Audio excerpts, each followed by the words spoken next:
لكن لنا فيه ظن لا يخيبنا، حاشاه أن ترجع الأيدي بلا نعم.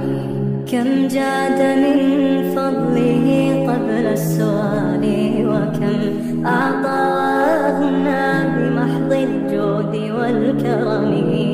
الله يعلم ما نشكو من الألم، وما نعانيه من ضيق، لكن لنا فيه ظن لا يخيبنا، حاشاه أن ترجع الأيدي بلا نعم. كم جاء